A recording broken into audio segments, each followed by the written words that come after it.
Sex education एक ऐसा awkward topic है जो कि हर उम्र के इंसान को अनकंफर्टेबल कर देता है, लेकिन इस टॉपिक पर इतनी बेहतरीन नेटफ्लिक्स सीरीज भी बन सकती है ये मैंने कभी जिंदगी में नहीं सोचा था। एंड डेफिनेटली 2019 से ये सीरीज बहुत ही ज्यादा बेहतरीन है, जिस पर शायद मैंने थोड़ा ज्यादा टाइम लगा दिया, जिसके लिए I am really sorry. And definitely आप में से बहुत सारे लोगों ने इस सीरीज के लिए हमें कई बार कमेंट किया था, जिसके लिए आप सबका बहुत बहुत शुक्रिया।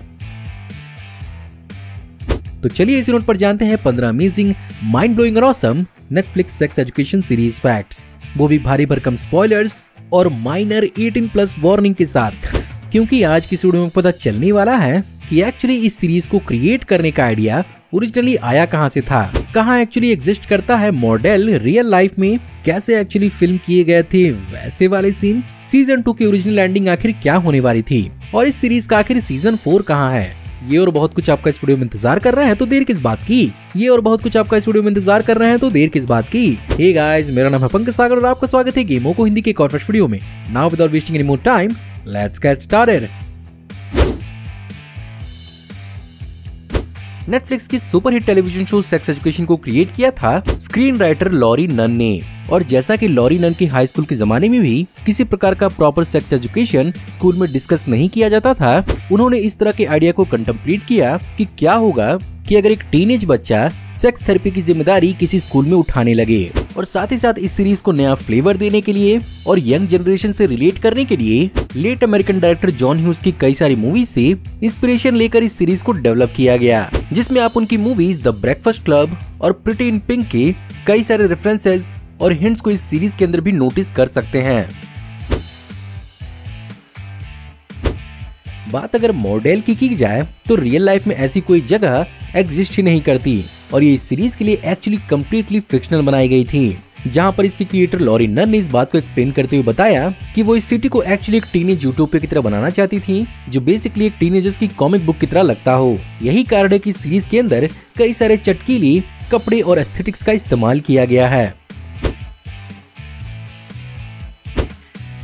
जिलियन एंडरसन, जिन्होंने ओटिस की मम्मी सेक्स थेरेपिस्ट जीन मिल्बर्न का रोल प्ले किया था, एक्चुअली वो इस रोल के लिए पहले श्योर नहीं थी, जिसके कारण जब पहली बार उन्हें इस सीरीज का स्क्रिप्ट मिला था तो उन्होंने उसे एक कूड़े के डब्बे में फेंक दिया था। लेकिन जब उनके पार्टनर ने उस स्क्रिप्ट को एक बार फिर से पढ़ने को उन्हें कहा था, तब उन्हें स्क्रिप्ट काफी ज्यादा हिलेरियस लगा और वो फाइनली इस रोल को प्ले करने के लिए मान गयी। वहीं पर इस सीरीज का लीड कैरेक्टर यानी जीन के बेटे ओटिस का रोल प्ले करने वाले आशा बटरफील्ड की रियल लाइफ मदर भी एक थेरेपिस्ट हैं। बस फर्क ये है कि रियल लाइफ में आशा बटरफील्ड की मॉम एक साइकोलॉजिस्ट हैं, और यही रियल लाइफ मॉम एंड सन वाला रिश्ता एक्चुअली आशा बटरफील्ड को सीरीज के अंदर जिलियन एंडरसन के साथ इमुलेट करने में बहुत ज्यादा आसानी हुई। ऑफ कोर्स जब मॉडल ही रियल लाइफ में नहीं है तो इसका स्कूल जिसके आसपास ही पूरी की पूरी कहानी घूमती है वो कहां से एग्जिस्ट करेगा। इसी के चलते यहाँ पर जो स्कूल हमें सीरीज के अंदर देखने को मिलता है वो actually university of South Wales हुआ करता था, जहाँ पर एक्चुअली 4500 स्टूडेंट्स पढ़ा करते थे, और इसके कैंपस को केयरलियन कैंपस के नाम से भी जाना जाता था। इस बिल्डिंग को एक्चुअली 2016 में बंद कर दिया गया था, जिसके बाद से ही सीरीज ने इसे अपने प्रोडक्शन के लिए इस्तेमाल करना शुरू किया। इस सीरीज को भले ही टीनेजर्स पर फोकस करके बनाया गया हो, पर आपको ये बात जानकर हैरानी होगी कि जितने भी एक्टर्स और उनके कैरेक्टर्स हमें स्कूल में देखने को मिले हैं, उनमें से कईयों की एज तो एक रियल लाइफ कॉलेज ग्रेजुएट से भी ज्यादा है। एग्जाम्पल के रूप में जैसा कि ओटिस मिल्बर्न एक 16 साल का टीनेजर है, रियल लाइफ में इसके एक्टर आशा बटरफील्ड की एज यहाँ पर एक्चुअली 25 साल है।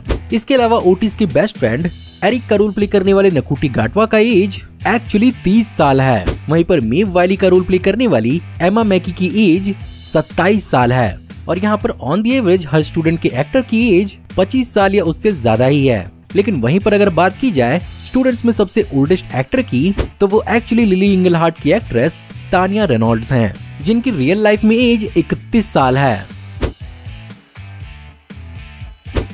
अब चलिए फाइनली बात करते हैं इस सीरीज के बिहाइंड द सीन वैसे वाले सीन्स के बारे में, कि आखिर उन्हें कैसे। अरे का भैया, वैसे वाले सीन कितना लजाएंगे आप। और अरे भैया, ये सब तो प्रकृति का नियम है, सब लोग निभाते हैं। हाँ भैया, जैसे तुम निभाते हो इनकॉग्निटो मोड पर जियो का डेटा बचा कर। नहीं, अबे तू जा रे, तो जा तो रहा हूं, लजको कर।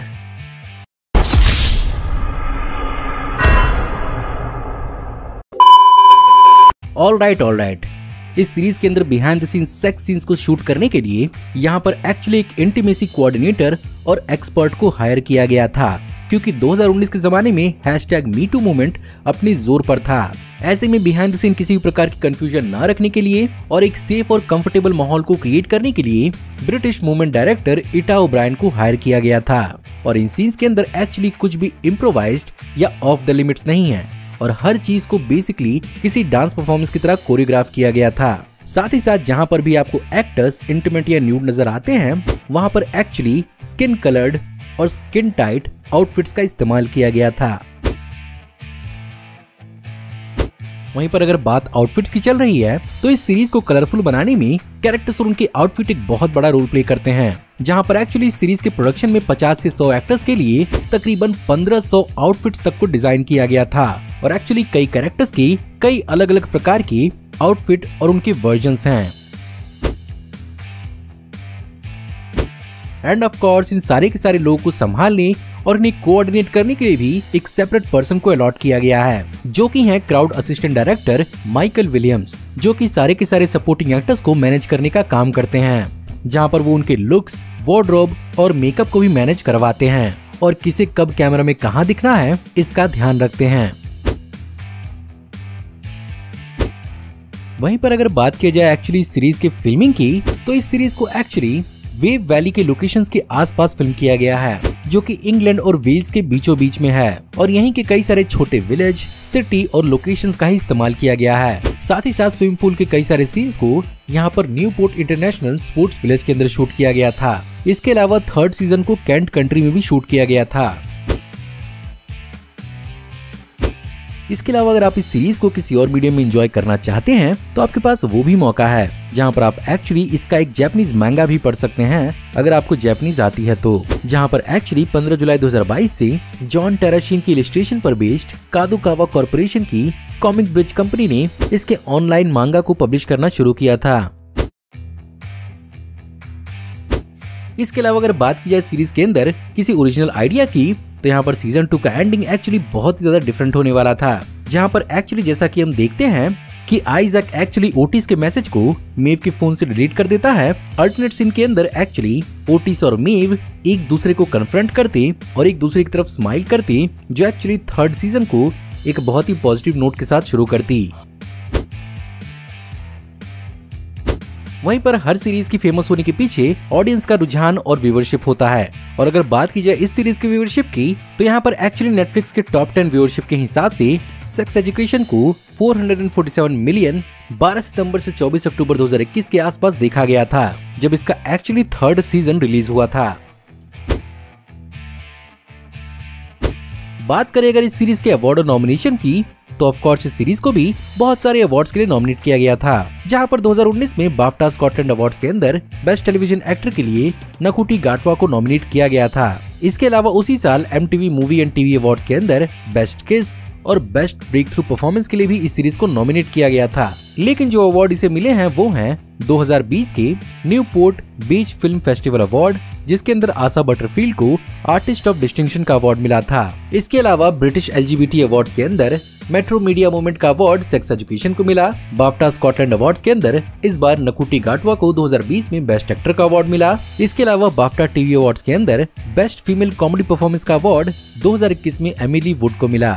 और 2022 में नेशनल कॉमेडी अवार्ड के अंदर बेस्ट स्क्रिप्टेड कॉमेडी सीरीज और आउटस्टैंडिंग कॉमेडी एक्टर और आउटस्टैंडिंग सपोर्टिंग रोल का अवार्ड इस सीरीज को मिला।